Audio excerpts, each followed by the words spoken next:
અને સંતો ભાઈ હાજર પ્યાલા જીવવાનો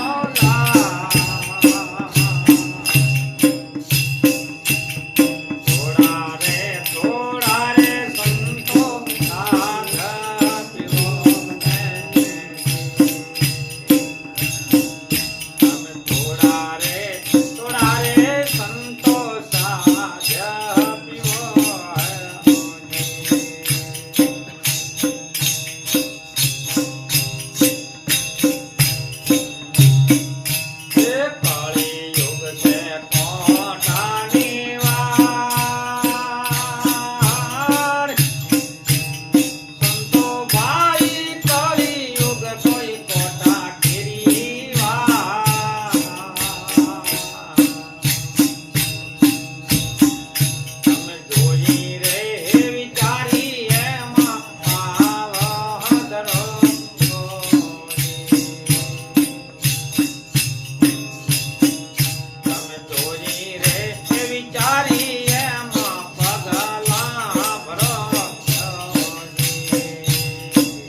એવી ઉર્જા મળે કે પછી કોઈ વાતોથી ગભરાય નહીં, અભય બની જાય.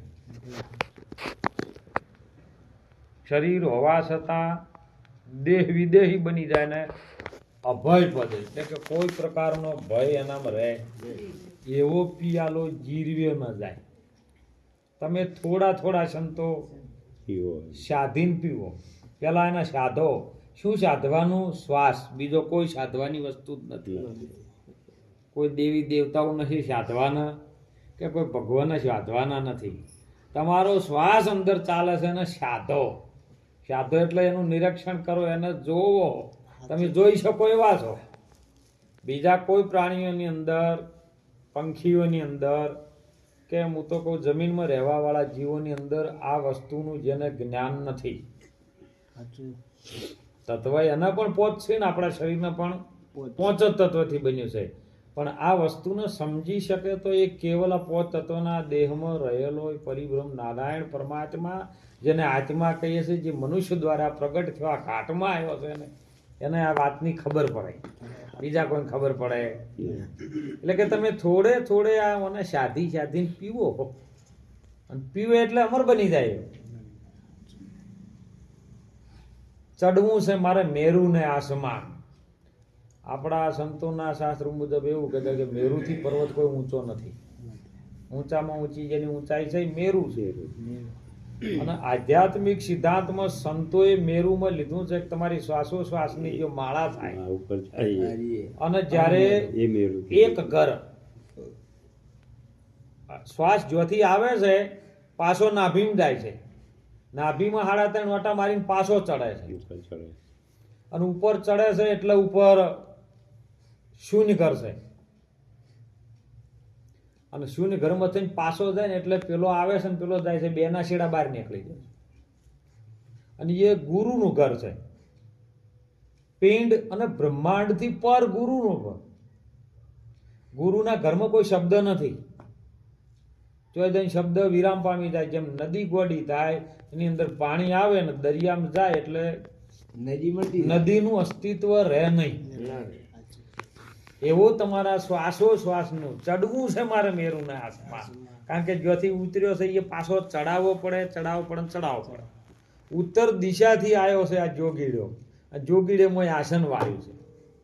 ભમર ગુફામાં જેનું છે બેસણું, અને જેનું જ્ઞાન અખાડે હોય એવા સંતોને તમે ઓળખો જેના ધડ માથે શીશ ના હોય.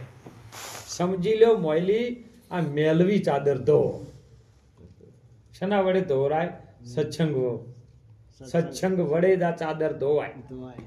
કે એના માટે કોઈ નિરમા આબુ કે નોણાવટી આબુ નથી. સત્સંગ વડે આ ચાદર ધોવાઈ જાય તો આપણને સમજણ પડી જાય, અને સમજણના ઘરમાં આપણે આવી જઈએ. ચડવું છે મારે મેરુને આસમાન. પણ આડાવડા એમાં કારણ કે મન છે ને બહુ ચંચળ છે, બહુ વિચલિત છે. જવું છે અને જો ઘરથી આવ્યું છે ને એ જવું છે, પણ આડાવડા લોક આવી જાય છે. કોઈ વ્યવહારિક કાર્ય ના આવે, કોઈ આ છે તે છે, મન એ લઈ જાય છે. એટલે આડાવડું ના જાય. એટલે સદગુરુનું કેવલ સાધવાની વાત છે કે શ્વાસ તમે એવો સાધો કે જે ઘરથી આવ્યું છે ને એને ઘેર આપણે પાછું મૂકવું છે. આપણે બધું જે જ્યાંથી લાવીએ પાછું મૂકવા જઈએ છે, પણ કોઈ દાડો મન ક્યાંથી ઉત્પન્ન થયું એને પાછું મેળવવા માટે એનું ઘર ગોત્યું. તો સંતો કહે છે કે મન તમારા પ્રાણમાંથી ઊભું થયું છે, તો એને પાછું પ્રાણમાં બેહારો તો પછી મન એના જગ્યાએ બેહે. એટલે મન પછી સ્થિર થઈ જાય એટલે ઈશ્વરના સ્વરૂપમાં આવી જાય. બીજું કોઈ જુદો ભગવાન આવતો એના અંદર જ સ્વરમાં એ પરિબ્રહ્મ નારાયણ પ્રગટ થઈ જાય. મન તું તારા ઠેકાણે હરી ઠેકાય. તેમાં નિરાત મહારાજે પ્રમાણે કીધું છે. પછી બીજો નથી બોલતો. પણ આડાવડા લોક છે એ જવું જોવે. આખું કાયાનગરનો રાજા છે આ, અને રાજા ઉઠીને જો ગાદી મેલીને મહારાજ જતો રહે તો રાજ ભેળાઈ જાય બધું. એ કાયા એક નગર છે, નગર ન ભેળાવા દેવું હોય તો રાજાના સિંહાસન ઉપર જો બેઠો છે એ બેહવા જો. તો સિંહાસન થી ઉભો થઈને ખજાના જોવા જતો રહે એટલે હળવું થાય છે. તન ઘોડલો મન છે અસવાર. તન કહેતા શરીર, પણ એના ઉપર મન અસવાર થઈને બેસી ગયું છે. એટલે અસવાર થયું છે એટલે જો લઈ જાય શરીરને હાર્યું લઈ જાય છે. પણ તમે એના ઉપર ઝરણા, ઝરણા એટલે શીતળતા છે. સદગુરુની સત્સંગની જે લહેર છે ને એ શીતળવાળી છે. કહેવાય કે લહેર દરિયાવાળી આવે, નદીઓવાળી, પવનવાળી ઘણી આવે, નાળાવાળી આવે, પણ લહેર દરિયાવાળી આવે તો મને અખંડ આનંદ થાવે. જો ને સંતોભાઈ, લહેર દરિયાવાળી આવે. દરિયો એ સદગુરુનો જ પ્રદેશ છે અને એથી લહેર આવે એટલે ઠંડી, ઝરણું એટલે ઠંડુ કહેવાય. તમે એના ઉપર શીતળતાના ઠંડા ઠંડા પ્રેમના લહેરા લાવવા દો ને એટલે મન આનંદમાં આવે ને આનંદ આવે એ પરમાનંદ આવે. પરમાનંદ આવે એ પછી માપ ના હોય, એ તો અમાપ. બધી મર્યાદા તૂટી જાય.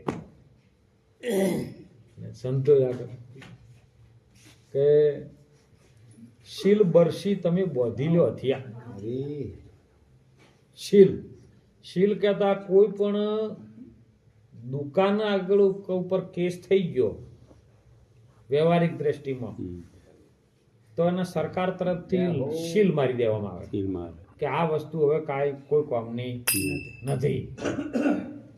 એમ આપણા પોચ ભૂતોના શરીરમાં કામ, ક્રોધ, લોભ, મોહ, અહંકાર, ઈર્ષ્યા, મદ, શબ્દ, રસ, ગંધ, આ 10 પ્રકારના જે દોષો છે ને એના માથે તમે શીલ મારો.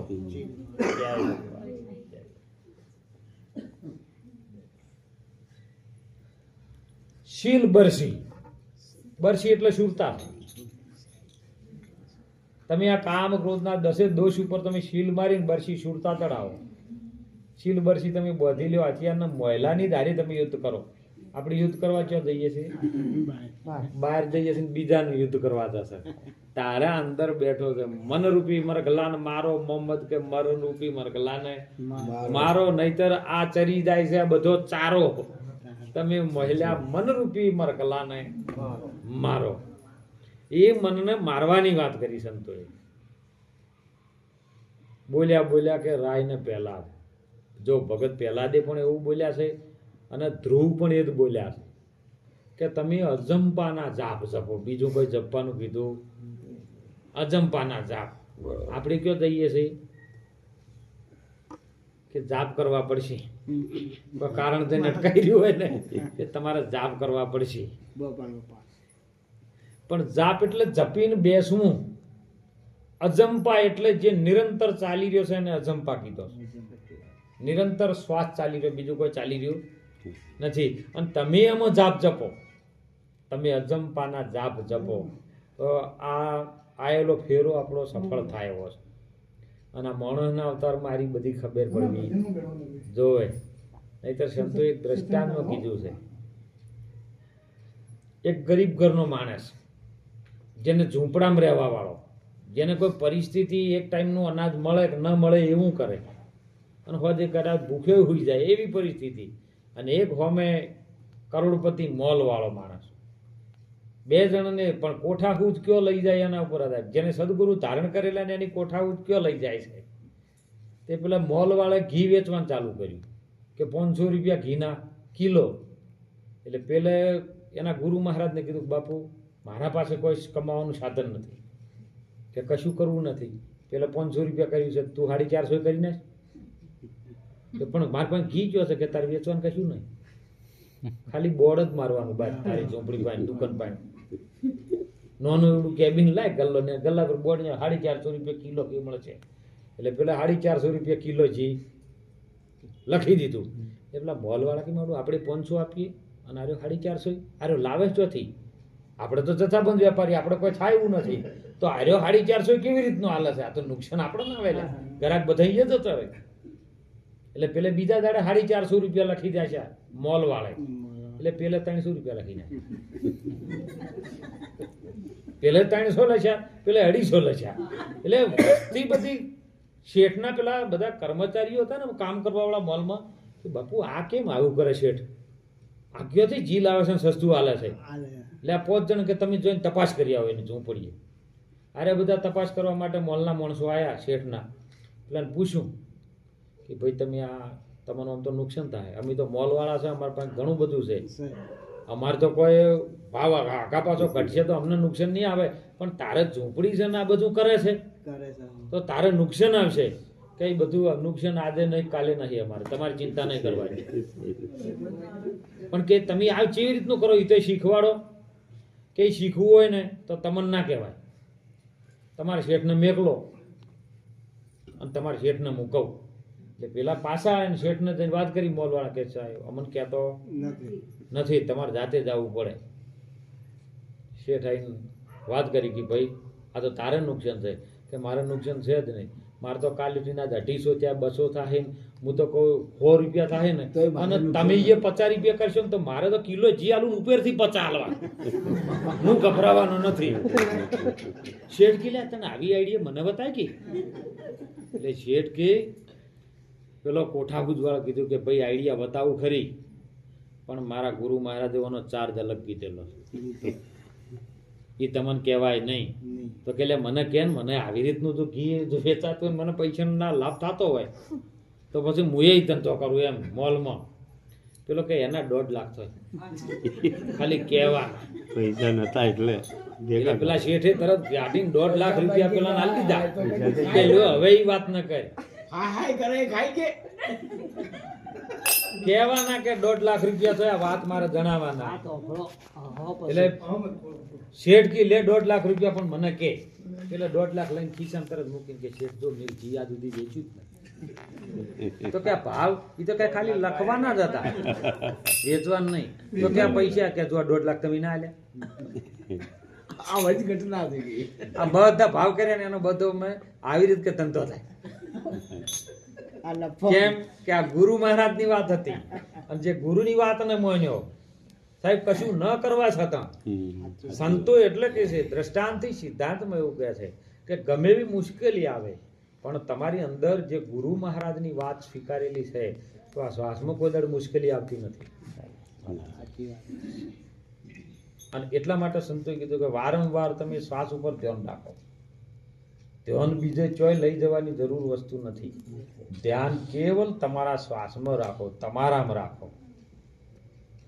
એક ટૂંકા વાક્યમાં કીધું મેં ભીતર ગયા તો મેં ભીતર ગયા. પહેલો શબ્દ એવું કે છે કે મેં ભીતર ગયા. ભીતર એટલે અંદર, અને બહાર જુદા પાડીને અક્ષરો લખ્યા બીજી લીટીમાં, એનો એ જ શબ્દ મેં ભીતર ગયા. અંદર જ્યાં તો તરી ગયા પણ બહાર જીવ. અને એટલે સંતોએ કીધું કાઢી નાખો કલશાણ અને કેવળ કરજો કાયા રે. અંતરી વર્તી વાળીને પાછી ઘેર લાવો મારા વીરા. અરે સેવો સદગુરુ હાચા એ છે મારા મુગતીના દાતા રે. એ જીવોજી આખું વિશ્વ તમને બંધનમાં નાખે પણ સદગુરુ સાહેબ મુક્તિ બધા બંધનમાંથી મુક્ત કરીને મૂકી દે તમને. એવી ગુરુની ભૂમિકા ને એ ગંગા સતીએ પાનબાઈને કીધું કે આવો તમને હીરો દેશ બતાવો. જો માયા તમને જરૂર કશું કરી શકતી નથી. માયા મોહ બંધનની છે. બધું વ્યવસાય હોય પણ એમાં ને એમાં માણસ ફસાઈ જાય ને એ બંધન છે.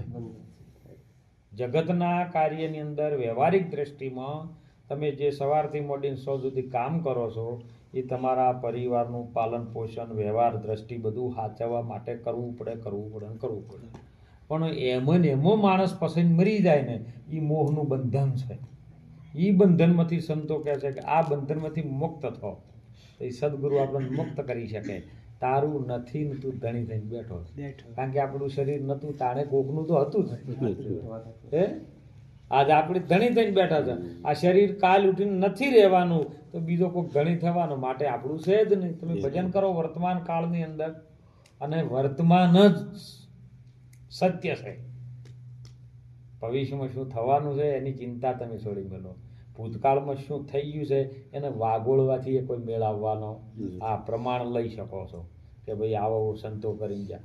આ ભજનની ભૂમિકામાં જો પોત તત્વના દેહને મનુષ્યના અવતારને જો સફળ બનાવવો હોય તો તમે સંતોની ધારા ઉપર ચાલજો. સંતોની ધારા જેવી કે જો કબીર ચાલ્યા છે,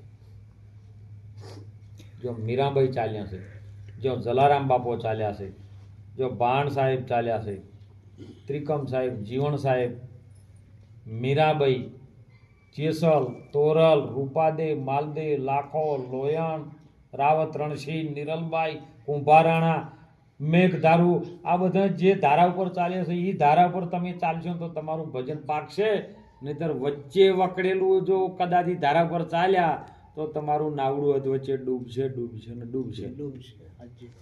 એટલે સંતો કહે છે કે એ ધર્મના જ ચેડે ચાલ્યા છે. આજે નિરાજ મહારાજ પણ ચાલ્યા છે, પણ એ ધારાને તમે પકડી લો. એ ધારામાં કેવી રીતના એ સંતો ચાલ્યા છે, એ ધારામાં એમને શું તકલીફો પડી છે, છતાં એમને સત્ય છોડ્યું. સવારામ બાપા જેવા એને સત્ય નથી છોડ્યું, કારણ કે વાલો મારો કરે છે વાતો રહી તો સાચાની હારી. હે સાચા તમે બની જાઓ એટલે તમારી અંગાથી તો વાતો કરવાનું ચાલુ કરી જ નાખે અને તમારું કાર્ય સફળ બનાવે ને. એટલે ખૂબ ભેળા મળીને ભજન કરજો. શરીર તો ડોસીભાઈ જતા રહે બધાને.